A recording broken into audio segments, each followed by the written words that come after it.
Esto ocurrió hace unos 6 años, cuando yo tenía alrededor de 12 años y mi hermano tenía 26. Mi hermano ya llevaba varios años sirviendo en el ejército, y si no recuerdo mal, se dirigía por segunda vez a Oriente Medio. Cabe destacar que era un boina verde y recientemente, unos 3 o 4 meses antes, había completado el curso de calificación de las Fuerzas Especiales del Ejército. Para ese entonces, era un sargento activo del cuerpo de ingenieros, no el tipo de persona con la que uno querría meterse. Dado que ambos crecimos con un amor por la naturaleza, decidió que sería una buena idea llevarme de excursión por el norte de Alabama antes de irse por 9 meses. La caminata transcurrió sin problemas hasta la tercera noche, cuando montamos el campamento alrededor de las 8 de la noche. Armamos la tienda, cenamos y nos sentamos junto al fuego, hablando de cosas típicas de chicos, armas, chicas y otros temas. Para que conste, nuestro campamento estaba ubicado aproximadamente a 50 yardas de un gran arroyo y aproximadamente a 50 yardas cuesta abajo, cerca de un gran sendero. Nuestro campamento, el arroyo y el sendero formaban una especie de triángulo. En Alabama era verano, por lo que aún no había oscurecido del todo cuando dos chicos, de unos 20 años, se acercaron a nosotros y nos preguntaron si habíamos visto cerdos durante nuestra caminata. Como esto es la Alabama rural, de hecho habíamos visto algunos cerdos más adelante en el campo y se lo dijimos. Aunque eran relativamente corteses, mi hermano los llamó buenos muchachos, sentí una inquietante sensación de ellos. Estaban vestidos con ropa sucia, tenían el cabello grasiento y desordenado, y el vello facial descuidado. Me parecían que tenían un aspecto propio de una película como Deliverance. Se quedaron unos minutos, quizás un poco más de lo necesario, mirando a su alrededor y haciéndonos preguntas como cuánto tiempo llevábamos allí y cuánto tiempo pensábamos quedarnos. Parecía que nos estaban evaluando. Luego se despidieron abruptamente y se fueron. No sentí ninguna amenaza por su parte, y sé con certeza que mi hermano tampoco, pero de todos modos me sentí incómodo por este encuentro. Pasaron 3 o 4 horas. Mi hermano y yo ya estábamos acostados y cómodamente instalados en la tienda de campaña cuando me desperté por los ladridos de varios perros. Normalmente duermo profundamente, pero ellos, por el sonido, parecían estar a solo 100 yardas de nosotros.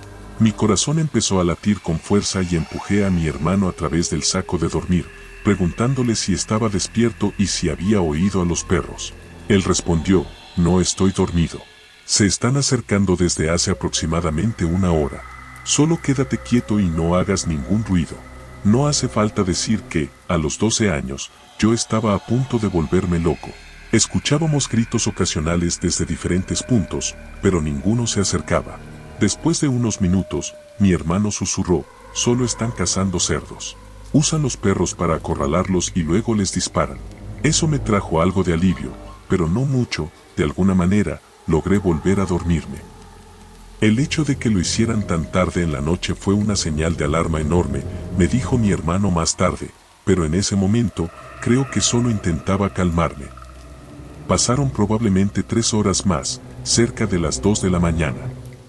Había conseguido dormir bien después de escuchar por primera vez a los cazadores de cerdos, cuando me desperté al sentir que mi hermano apretaba fuertemente mi hombro y decía, despierta, ponte las botas rápidamente y sígueme. Hazlo lo más silenciosamente posible. Mi corazón empezó a latir rápidamente porque escuché perros y voces a lo lejos, más lejanas que antes, pero aún claras. Sin hacer preguntas, hice lo que él dijo, y tan pronto como salimos de la tienda, me dijo que me subiera a su espalda. Nos escabullimos unos 50 yardas en el bosque hasta el lugar donde se encontraban el sendero y el arroyo y nos metimos en los arbustos. Estábamos en una elevación, así que desde allí teníamos una buena vista de nuestro campamento. Recuerdo cómo yacíamos allí, cómo respiraba yo fuerte y cómo él permanecía en silencio, cuando escuché claramente el sonido de un percutor de pistola. Miré a mi alrededor, en las manos de mi hermano había una pistola, que me regaló unos años después de que ocurriera esta historia. Él observaba el campamento y el área circundante. Empecé a susurrarle algo, pero él me tapó la boca con la mano y señaló el campamento. Un grupo de cazadores se acercaba constantemente a nuestro campamento, y para ese momento, llegaron a él en aproximadamente 30 minutos. Eran 5 y tenían alrededor de 3 o 4 perros. Todos parecían relativamente jóvenes, pero 2 de ellos tenían rifles o escopetas y los perros estaban completamente enloquecidos, evidentemente al percibir nuestro olor. Si te gusta hacer mochilero o acampar, sabes que nadie que se tropiece con un campamento al azar en medio de la noche con perros y armas tiene buenas intenciones. Yo lo sabía y mi hermano lo sabía. Estaba muerto de miedo. No podía entender de qué estaban hablando, pero mi hermano me dijo más tarde que estaban hablando de nosotros, aunque él tampoco escuchó nada concreto. Estuvieron allí parados unos 20 minutos, alumbrando con linternas a su alrededor y hablando entre ellos, cuando mi hermano acercó su boca a mi oído y dijo: «Si vienen hacia nosotros, quiero que te des la vuelta y corras tan rápido como puedas. No te detengas, no mires atrás. Mantente alejado del sendero y fíjate en las luces intermitentes». No entendía a qué se refería con las luces intermitentes, pero de eso hablaré más adelante. Sabía que podría volver porque él me había enseñado bien a orientarme en el terreno.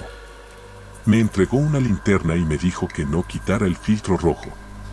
Más tarde me explicó que el filtro rojo ayuda a mantener la visión nocturna y reduce el nivel de luz ambiental, lo que hace que sea más difícil para alguien verme a distancia. En ese momento, estaba tan asustado que casi me pongo a llorar, pero al mismo tiempo sentí una oleada de adrenalina y mirando hacia atrás, una sensación de confianza porque él creía que yo podría manejar la situación. Estuvimos allí tendidos por un rato más, cuando de repente comenzaron a gritar: «¿Dónde están ustedes?», y a disparar de manera desordenada hacia el bosque. Mi hermano me arrastró hacia la cresta de la colina y se tiró encima de mí. Afortunadamente, nuestra posición en la colina nos protegía de los disparos. Dispararon otras 5 o 6 veces, luego se fueron de regreso por donde vinieron. Estaban a unos 100 yardas de distancia cuando escuché una sirena fuerte y vi luces de emergencia parpadeando en el bosque. Resulta que mi hermano llamó a la oficina del servicio forestal por teléfono satelital mientras yo dormía. Enviaron guardabosques y guardas de caza a nuestra área silvestre. La zona silvestre abarca alrededor de 25.000 acres, por lo que les llevó un tiempo llegar hasta nosotros por los caminos de tierra. Cuando vimos el camión de los guardabosques, mi hermano les señaló con una linterna y les indicó la dirección en la que los cazadores se habían escondido. El guardabosques se fue, iluminando el bosque con su proyector. Una vez que nos aseguramos de que se habían ido todos, regresamos al campamento, recogimos nuestras cosas y nos quedamos esperando al borde del sendero el regreso del guardabosques. Nos llevó en su camión de regreso al lugar principal de estacionamiento. Durante el viaje, mi hermano me dijo lo valiente que fui y sugirió que hablemos con nuestros padres al día siguiente, si así lo deseo. Le pedí que no lo hiciera, porque temía que pudieran no dejarme salir de excursión de nuevo. Nunca supimos realmente qué le sucedió a los lugareños con los que nos topamos. Muchos de mis amigos han estado en esa área y han tenido un gran tiempo sin ningún incidente espeluznante. Sin embargo, es realmente una zona salvaje y la respuesta de las autoridades, si es que puedes comunicarte con ellas, será lenta. Tuve suerte de que mi hermano estuviera cerca y reaccionara tan rápido, de lo contrario, quién sabe qué podría haber pasado. En realidad, esta es la historia de mi madrastra y su mejor amiga. Mi madrastra no nos quería mucho, pero cuando éramos pequeñas, nos contó a mi hermana y a mí esta historia para asustarnos, para que no nos comportáramos tontamente. Era la historia de mi familia sobre el peligro de los desconocidos. Mi madrastra, llamémosla Emilia, creció en los años 70 en un entorno privilegiado. Su madre trasladó a la familia a los Estados Unidos desde Inglaterra cuando ella tenía alrededor de 9 años. Asistió a una escuela secundaria bastante buena en una ciudad muy agradable. Allí se hizo amiga de una chica llamada Nora, que no era del todo como Emilia, popular, estereotípica, etc., pero se hicieron muy amigas. Nora solía llevar a Emilia a excursiones, a pescar, a paseos en barco. Incluso hay una colección divertida de fotos donde están de excursión. Mi madrastra tiene cuchillos Riku y parece que odia todo a su alrededor. En resumen, bajo la influencia de Nora, a menudo hacían cosas juntas. Un domingo, decidieron ir de excursión por las colinas a 1 hora en coche de casa. Emilia se puso sus botas de senderismo, que estoy segura de que eran muy caras, y se dirigieron juntas hacia los senderos. Nora estacionó en un claro grande con lugares de estacionamiento improvisados, ya sabes, como un trozo de madera para bloquear el lugar, pero no había otros coches allí. Eso solo fue importante en retrospectiva. Ellas empezaron a subir la colina, no por el sendero, porque Nora se creía muy aventurera. La excursión no tenía nada de especial. Si le preguntaras a mi madrastra, probablemente se quejaría durante 15 minutos de lo pegajosa y espantosa que fue la caminata. De cualquier manera, llegaron a la cima de la colina y mi madrastra se detuvo. Su lado mimado salió a relucir y estuvo quejándose hasta que Nora aceptó que descansaran y luego bajaran, pero más despacio. Llevaban bajando la colina unos 10 minutos cuando Emilia empezó a quejarse de nuevo. Nora aceptó caminar por el borde de la carretera en lugar de por el áspero sendero. Y ahí estaban, caminando por esa mala carretera, pareciendo probablemente un par de excursionistas bien equipadas. No pasaron ni 5 minutos cuando un camión se detuvo junto a ellas. Era rojo, oxidado y en general parecía una chatarra. El tipo que estaba al volante bajó la ventana y las chicas miraron dentro a través de la ventana del lado del pasajero. Tenía una barba grande, una gorra de béisbol y el pelo largo y castaño. Les saludó y hasta les sonrió a través de su barba, preguntando si necesitaban que las llevara. Emilia lo describió como encantador e incluso amable. Nora dice hasta el día de hoy que en el momento en que él la saludó, se estremeció. A pesar del sentido común, mi madrastra la convenció de subir al camión. Dijo que solo serían 10 minutos en coche hasta el estacionamiento. Las dos chicas abrieron la puerta del pasajero de esa vieja chatarra, y el tipo las indicó que se subieran en la parte trasera. Se sentaron, y el camión arrancó ruidosamente. Nora siempre dice que fue en ese preciso momento cuando comprendió el terrible error que acababan de cometer. El asiento trasero estaba relativamente limpio, pero en el suelo, detrás del asiento del conductor, yacía una cuerda, y debajo del asiento del pasajero, 4 cajas con film transparente sobresalían a medio camino. La escena era inquietante y extraña, pero Nora no quería asustar a su madrastra, así que guardó silencio. Tras 10 minutos de viaje, el bosque no se aclaraba, y en todo ese tiempo no habían visto ni un solo coche.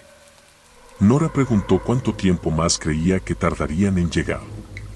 Él respondió que iba por otra ruta, bajando por la colina, y que primero debía detenerse a comprar algo. Las chicas tenían 16 y 17 años, y Nora no quería discutir, tenía miedo. Recuerda su cabello, ya que iba sentada detrás de él. Parecía un hombre del bosque, pero su pelo estaba enmarañado y sucio. Notó una costra de barro en su cuello y trató de encontrar algo familiar en él, pero cada detalle que observaba aumentaba su miedo. Era joven, parecía fuerte y era más alto que ambas por un pie, por lo que no hicieron preguntas y él no ofreció ninguna información. Siguieron adelante. Unos minutos después, llegaron a una pequeña cabaña de troncos, justo en un claro entre los árboles. Había un viejo tocón donde alguien había estado cortando leña y una enorme hacha clavada en un tronco. Ahora Nora también estaba claramente preocupada. El hombre apagó la camioneta y salió rápidamente, diciendo, «Vuelvo enseguida, no salgan». Y desapareció dentro de la casa. Nora comenzó a decirle a su madrastra que se sentía increíblemente incómoda, pero ella simplemente la ignoraba. Nora comenzó a suplicarle, cada vez más alterada, y finalmente se plantó y exigió a Emilia que saliera del camión con ella. Salieron y rodearon el vehículo por la parte delantera. La casa estaba a unos 50 metros frente a ellas. No tenía sentido que este hombre dejara a dos jóvenes solas en el camión y se dirigiera a la casa. Caminaron indecisas, mirando a su alrededor con recelo. Si este tipo fuera realmente decente y solo quisiera darles un aventón, no sería muy grosero simplemente huir, ¿verdad? Mi madrastra tenía una educación estricta en lo que respectaba a los modales y la decencia pública, y lo veía como un problema de este tipo. Entonces, de hecho, comenzó a regresar al camión, abriendo la puerta delantera para subir al asiento del conductor. Nora, por supuesto, se enfadó y la siguió para regañarla aún más. Y ahí fue cuando lo vieron. En el suelo del lado del conductor, medio escondido debajo del asiento, yacía un gran hacha. La hoja estaba cubierta de manchas de color marrón rojizo seco y se adhería al suelo. Nora, como era de esperar, entró en pánico al ver esto. Mi madrastra comenzó a tener un ataque de pánico. Decidieron que la mejor opción en ese momento era huir, y simplemente corrieron hacia los árboles. Vagaron entre los árboles durante un tiempo, hasta que Nora estuvo segura de que habían bajado la colina. Mi madrastra lloraba todo el camino. Nora se sentía muy mal por eso, pero al mismo tiempo no tenía miedo en absoluto de que el hombre las escuchara, por lo que constantemente trataba de calmarla. Cuando finalmente llegaron al pie de la colina y vieron la vieja valla de madera que rodeaba el estacionamiento original, se sintieron aliviadas. Pero cuando se acercaron, vieron la camioneta. Estaba estacionada al otro lado del improvisado estacionamiento de grava y simplemente estaba allí, mirando inocentemente hacia otro lado. No podían ver si había alguien adentro, y por supuesto, Emilia quería correr hacia el auto, pero Nora estaba muy indecisa. Nora logró calmar a mi madrastra diciéndole que quería esperar antes de salir corriendo y ver qué había allí. Recuerden, esto ocurrió en la década de 1970, no había teléfonos móviles, ni estación de guardabosques, ni nadie cerca. El campamento era grande, vacío y abierto, y quién sabe qué podría haber pasado si hubieran decidido caminar por él. Por suerte, Nora convenció a mi madrastra de que se calmara, y las dos se acurrucaron junto a un gran árbol, ocultas por arbustos y otros árboles, y esperaron, al parecer, durante varias horas. Cuando empezó a oscurecer, ya estaban a punto de correr hacia su coche, cuando de repente escucharon un estruendo en el otro extremo del terreno. Vieron cómo se abría una de las puertas traseras de su coche. Un hombre barbudo se deslizó desde el asiento trasero. Salió del coche, cerró la puerta, observó el bosque circundante durante unos momentos y luego regresó a su camioneta. La camioneta pasó junto a su coche y desapareció de la vista. Unos minutos después de ver cómo se iba, corrieron a toda velocidad hacia su coche, se subieron y salieron disparadas, sin siquiera cerrar las puertas. Si ese tipo aún está vivo, debe de ser muy viejo. Gracias a esta historia, contada por mi madrastra, siempre reviso el asiento trasero antes de subir al coche. Decidimos irnos de excursión con mi amigo por el Bosque Nacional en el estado de Oregón, especialmente por su lejanía. Aproximadamente un año antes, una familia se había perdido en ese bosque y nunca encontraron al padre, aunque la madre y el niño sobrevivieron. En fin, montamos nuestro campamento alrededor de las 4 de la tarde, adentrándonos bastante en el bosque, en la montaña a la que conducen caminos de tala, a unos 100 o 200 metros del lugar donde aparcamos cerca del lago. Sin tener mucho que hacer, encendimos una fogata y bebimos un poco de cerveza mientras se ponía el sol. Luego, pasaron por el bosque unas cuantas camionetas que desaceleraron al ver nuestra fogata. Nos volvimos curiosos y un poco tontos por la cerveza y nos adentramos más en el bosque. Parecía que había una fiesta increíblemente divertida. Luego nos encontramos con un claro donde unos 15 o 20 tipos estaban alrededor de una fogata junto a una caravana cubierta de musgo y en mal estado. Uno de ellos tenía una pistola en la cadera, otro simplemente se relajaba con una escopeta. Al principio pensamos, joder, pero luego uno de ellos se acercó a nosotros, actuó amistosamente y nos invitó a beber cerveza, así que todo parecía estar bien. Principalmente estaban bromeando. Algunos hablaban de sustancias prohibidas, pero luego aparecieron unos cuantos tipos mayores que parecían bastante tensos. En ese momento, 4 o 5 tipos que parecían estar de guardia en la caravana entraron por unos minutos.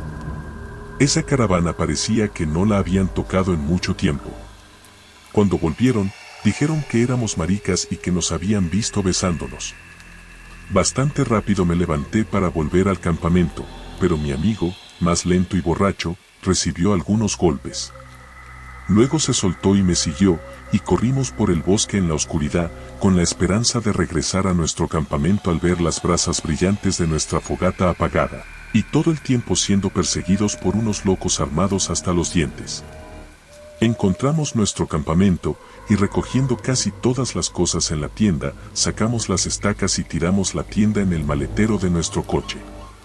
Entonces escuchamos un grito enfurecido que venía de unos 50 metros detrás de nosotros, algo como, maten a los maricas. Dijimos, al diablo, tiramos la tienda, sin decirnos una palabra, y corrimos hacia nuestro coche. Frenamos y pensamos que todo estaba bien, pero unos 30 segundos después, aparecieron unas luces detrás de nosotros, y pensé, mierda, ese es el camión en el que el tipo con la escopeta se relajaba. Así que ahora nos perseguían unos locos armados en un vehículo superior en un bosque desconocido por caminos forestales en mal estado en la oscuridad, y lo único que podíamos hacer era acelerar. Recuerdo que miramos el velocímetro, acercándonos a una curva erosionada, y marcaba entre 45 y 50 millas por hora, y el camión iba detrás de nosotros muy cerca, a solo unos metros. Estaba seguro de que íbamos a salirnos del precipicio y morir. De alguna manera, mi amigo borracho logró tomar la curva y aumentar la distancia entre nosotros y los perseguidores, y finalmente salimos a una carretera asfaltada de 2 carriles, donde el camión se detuvo. Más tarde llegamos a la conclusión de que esa caravana debía ser un laboratorio de producción de sustancias prohibidas. No podía ser otra cosa, en lo profundo del bosque, con guardias armados y luciendo como si no la hubieran movido en años.